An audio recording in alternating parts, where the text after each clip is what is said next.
Përshëndetje të nderuar shikues dhe mirë se vini në edicionin informativ këtu në Blu Televizion. Do të ndjekim së bashku zhvillimet më të fundit nga vendi, rajoni dhe bota. Nisim me politik.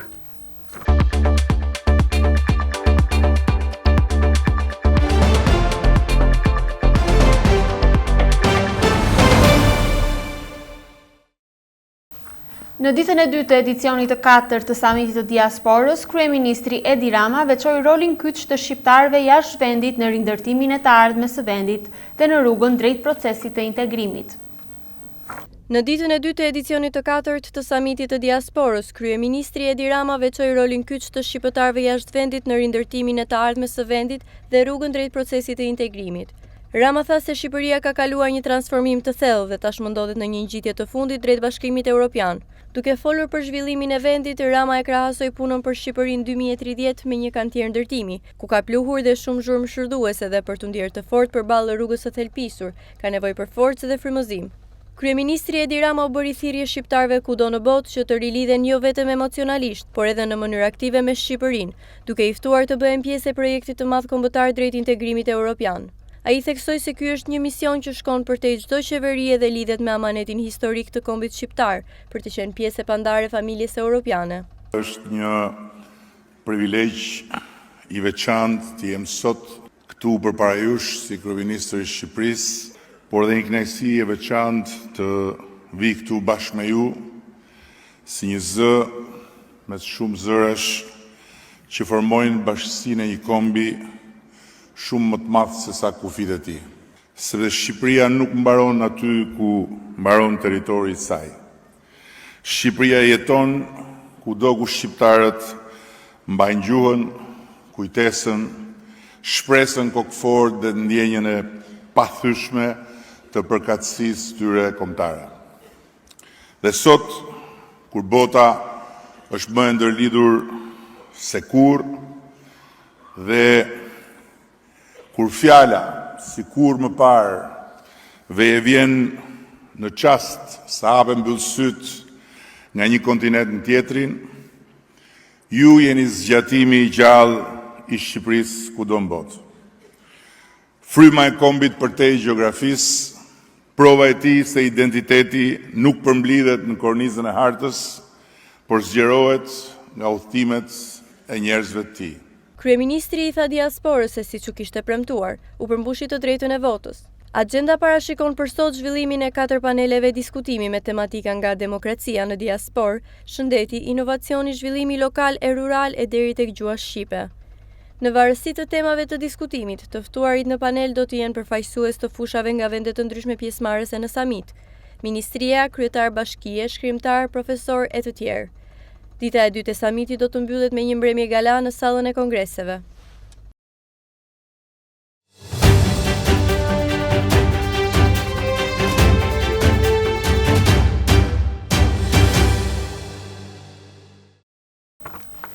Vlora pritet të hyjë në një fazë të re në organizimin urban me ndërtimin e një parkimi të madh nën toksor në një nga zonat më të frekuentuara të qytetit, përgjatë Lungomares. Mësohet se struktura do të ofrojë rreth 295 vende parkimi, duke synuar të lehtësojë trafikun dhe mungesën kronike të parkimeve në zonën e Lungomares, veçanërisht gjatë sezonit turistik. Vlora pritet të hyjë në një fazë të re të organizimit urban me ndërtimin e një parkimi të madh nën toksor në një nga zonat më të frekuentuara të qytetit përgjatë Lungomares. Projekti ndërtimi godinës së parkimit nën toksor Vlorë po zhvillohet në kuadër të ndërtimit të nyjeve multimodale të mobilitetit për rajonin 3 dhe 4 dhe financohet nga Fondi Shqiptar i Zhvillimit, institucioni që mban rolin kryesor në realizimin e këtij investimi publik. Sipas planeve teknike, struktura do të ofrojë rreth 295 vende parkimi, duke e synuar të lehtëson ngjeshëm trafikun, si dhe mungesën kronike të parkimeve në zonën e Lungomares, veçanërisht gjatë sezonit turistik. Investimi ka vlerën e 595 milione 232.698 lekëve pa TVSH, ndërsa punimet pritet të zgjasin rreth 24 muaj, duke e bërë këtë një ndër projektet më të rëndësishme infrastrukturore për qytetin. Parkimi do të ndërtohet plotësisht nën tokë me hyrje dhe dalje të dedikuara për automjetet përmes rampave të projektuara për fluks të lartë qarkullimi. Brenda strukturës, organizimi do të realizohet sipas standardeve bashkëkohore, me korsi të qarta dhe lëvizje të kontrolluar.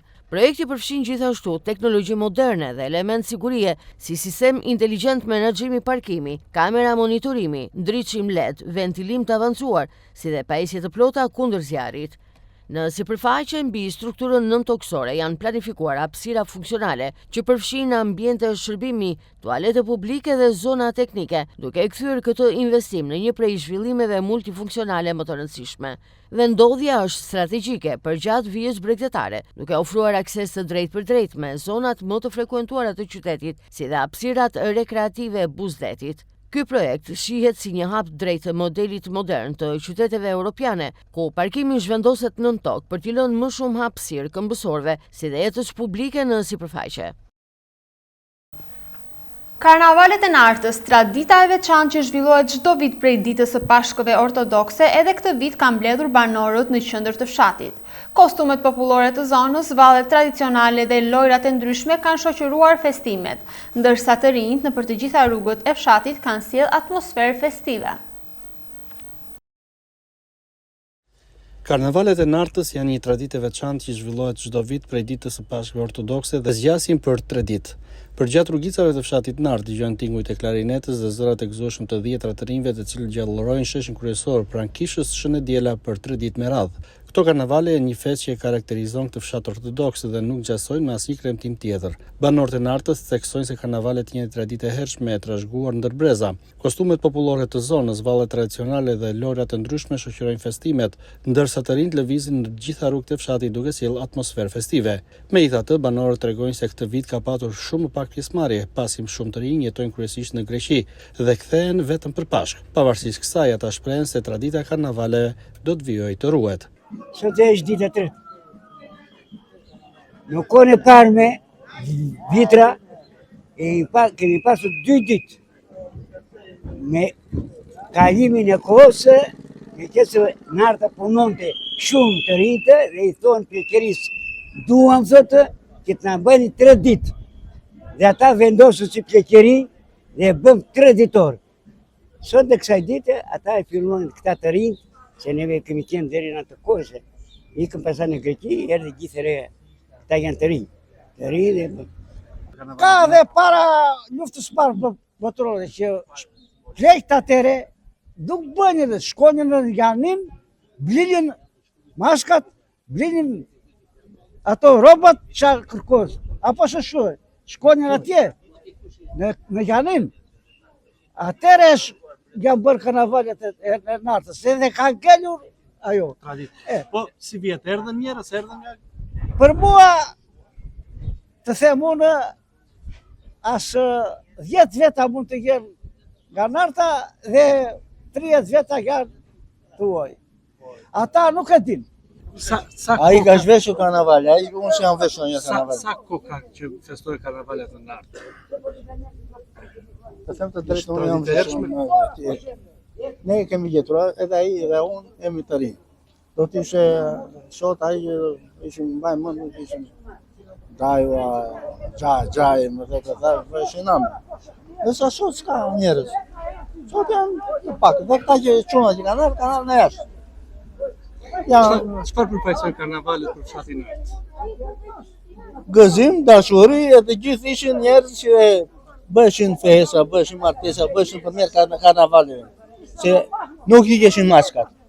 Maska vishej atje ku ishte vendi, edhe dhe sa mbaronte i karnavalit deri në drek, maska nuk i ke. Po të jej maska, të ndikin me njerëz. Nxjerrin në Kjo është një traditë shumë e vjetër. Shumë e vjetër.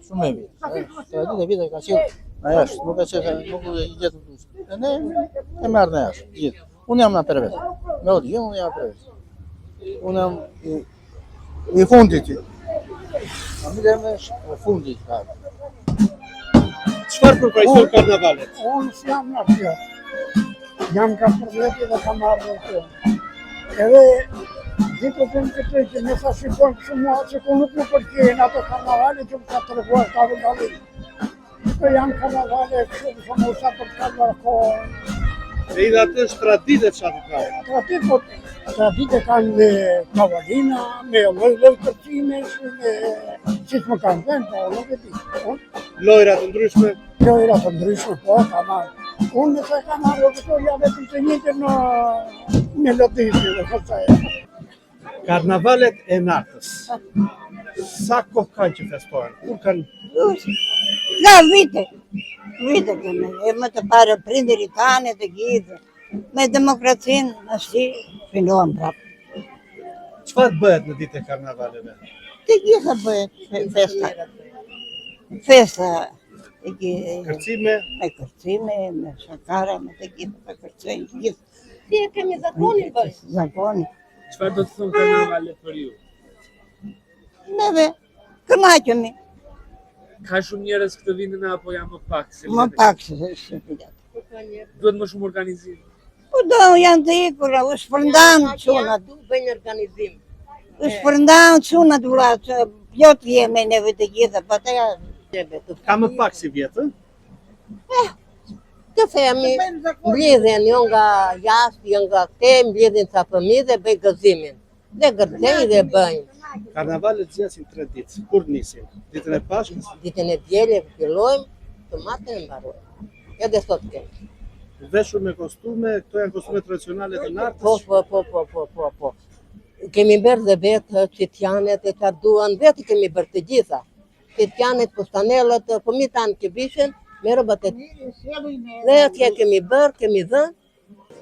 Vallet, lojrat e ndryshme, muzika dhe kostumet popullore së bashku me maskat karakteristike të festës e shoqërojnë Nartën për 3 ditë radhazi. Karnavalet nisin të dielën e Pashkëve ortodokse dhe mbyllen të martën duke përfaqësuar një traditë që ka nisur rreth 200 vjet më parë dhe vijon ende sot.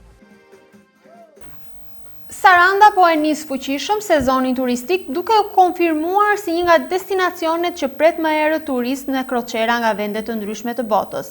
Vetëm në pak dikt, kjo është hera e tretë që një kroqer ankorohet në portin e qytetit, një tregues i qartë i rritjes së interesit për Rivierën shqiptare. Saranda po e nis fuqishëm sezonin turistik duke u konfirmuar si një nga destinacionet që pret më herët turist me kroqera nga vende të ndryshme të botës. Vetëm në pak ditë, kjo është hera e tretë që një kroqer ankorohet në portin e qytetit, një tregues i qartë i rritjes së interesit për Rivierën shqiptare. Këtë herë në brigjet e Sarandës ka mbritur kroqera Safir Princess, një prej anive turistike më të mëdha që operon në rajon me gjatësi rreth 300 metra dhe 2640 pasagjerë në bord. Sipas të dhënave paraprake, aktualisht rreth 1965 turistë janë disbarkuar dhe kanë nisur vizitat në qytet dhe zonat përreth, ndërsa pritshmëria është që numri i tyre të arrijë në rreth 2400 gjatë qëndrimit në port. Turistët po orientohen drejt pikave kryesore turistike si qendra e qytetit, parku arkeologjik i Butrintit, syri i kaltër dhe plazhet përgjatë Rivierës. Kjo kroqer është pjesë e një turi në pellgun e Mesdheut që përfshin disa nga destinacionet më të njohura turistike si Greqia, Italia, Kroacia, Malizi dhe Shqipëria, duke përfshirë Sarandën në një itinerar të rëndësishëm ndërkombëtar turistik. Autoritetet portuale dhe operatorët turistik e konsiderojnë këtë një sinjal shumë pozitiv për sezonin veror, pasi fluksi i hershëm i kroqerave pritet të ndikojë drejt për së drejti në rritjen e ekonomisë lokale, duke gjallëruar sektorin në shërbimeve turizmit dhe tregtisë. Mbritja e një tjetër kroqere në këtë periudhë të hershme të vitit konfirmon se Saranda po forcon gjithmonë edhe më shumë pozicionin e saj si nga portat kryesore të turizmit detar në Shqipëri, duke tërhequr çdo vit edhe më shumë vizitor nga e gjithë bota. Në spitalin e Vlorës bie ndjeshëm numri i aborteve. Një fakt i tillë konfirmohet dhe nga mjekja ginekologe Sofika Xhelilaj, e cila thotë se ka ende aborte që kryen, por për shkak të uljes së numrit të grave shtatzëna, abortet janë gjithnjë më të pakta. Numri i aborteve të cilat kryen në spitalin rajonal të Vlorës është në rënje. Një fakt i tillë konfirmohet nga mjekja ginekologe Sofika Xhelilaj, e cila thotë se ka ende aborte që kryen, por për shkak edhe të uljes së numrit të grave shtatzëna, abortet janë edhe më të pakta. Sipas Xhelilajt, abortet i kryejnë kryesisht nënat të cilat kanë 2 apo më shumë fëmijë. Xhelilaj thotë se gratë dhe vajzat zgjedhin kryesisht të abortojnë një fëmijë për shkak të karrierës dhe jetës së ngarkuar të tyre, duke mos e përballuar dot të kenë një fëmijë të tretë apo të katërt. Fenomeni i aborteve është në të drejtën e çiftit, sipas ligjit shqiptar që në 12 javë ato, por dhe ato kanë rënë se s'ka barra. Nuk kemi shumë aborte. Ne zbatojmë ligjin që është dhe shumica i takon çiftit për ta vendosur atë. Më së shumti që duan të bëjnë aborte janë këto që janë në karrierë, më së shumti nuk janë gati për familjen, nuk kanë kushtet ekonomike për një fëmijë të tretë, të dytë, të katërt, nuk bëhet fjalë me katër. Shumë rarë. Por në spitalin në rajonal të Vlorës çdo ditë paraqiten me 10 gra dhe vajza, të cilat marrin ndihmë mjekësore për sëmundje të ndryshme ginekologjike. Mjekja ginekologe Sofika Xhelilaj tregon se problemet që shfaqen më së shumti tek femrat janë kistet, tumoret, por edhe sëmundjet inflamatore. Kemi repartin e ginekologjisë, që janë kistet, janë tumoret, janë fibromiomat, ju themi ne. Ka goxha probleme dhe të kësaj natyre. Së shumti këto janë problemet që janë në lidhje me përshkallëzimin e moshës, të themi, që mund të jetë faktori moshë ndonjëherë, por dhe shumë herë këto sëmundjet inflamatore pelvike. Sapo kishim një rast bardhje, një rast goxha të vështirë, po që e menaxhuam mirë. Doli sot, ishte një zonjë që shpëtoi. Ne ju themi që shërbimi nuk do t'i mungoj, kemi një staf shumë të mirë, deri do ta kemi të hapur për të gjitha, për t'i dhënë një shërbim shumë të mirë. Numri i lindjeve në Vlorë, duke u krahasuar me vitet e mëparshme, është gjithmonë në rënje, por lindshmëria tepër e ulët ka ndikuar edhe në uljen e numrit të aborteve, të cilat kryen nga gratë dhe vajzat në fazë të hershme të tyre të shtatzanisë. Kanosën me pistolet një 35 vjeçar dhe tentuan të nxirrin me forcë nga automjeti i tij duke e dhunuar. Arrestohen në flagrancë 3 shtetas. Kanosën me pistolet një 35 vjeçar dhe tentuan ta nxirrnin me forcë nga automjeti i tij duke u dhunuar, arrestohen në flagrancë 3 shtetas. Si dhe është sekuestruar në cilësinë e provës materiale, pistoleta sportive dhe 2 automjete, automjeti me të cilën janë larguar autorët nga vendi i ngjarjes dhe automjeti ku u gjet pistoleta. Shërbimet e Komisariatit të Policisë së Vlorës, pas marrjes së njoftimit për kanosjen dhe dhunimin e një shtetasi në lagjen Hajro Çakëri, kanë organizuar menjëherë punën për zbardhjen e rrethanave të rastit, identifikimin dhe kapjen e autorëve. Si rezultat i veprimeve të shpejta hetimore dhe procedurale, u kapën dhe u vunë pranga shtetasit GI 31 vjeç, KH 34 vjeç dhe MZ 20 vjeç të 3 banues në Vlorë. Nga hetimet e para, dyshohet se këta shtetas kanë kanosur me pistolet sportive për motive të dobta shtetasin LS 35 vjeç banues në Vlorë, i cili ndodhej brenda në automjetin e tij në lagjen Hajro Çakëri, dhe më pas kanë tentuar ta nxjerrin me forcë nga automjeti duke e goditur me grushte dhe me tytën e pistoletës. 35 vjeçari po merr mjekim në spital dhe është jashtë rrezikut për jetën. Gjatë kontrollit në automjetin në pronësi të babait të shtetasit KH, shërbimet e policisë gjetën të fshehur pistoletën sportive që dyshohet se është përdorur për kanosjen.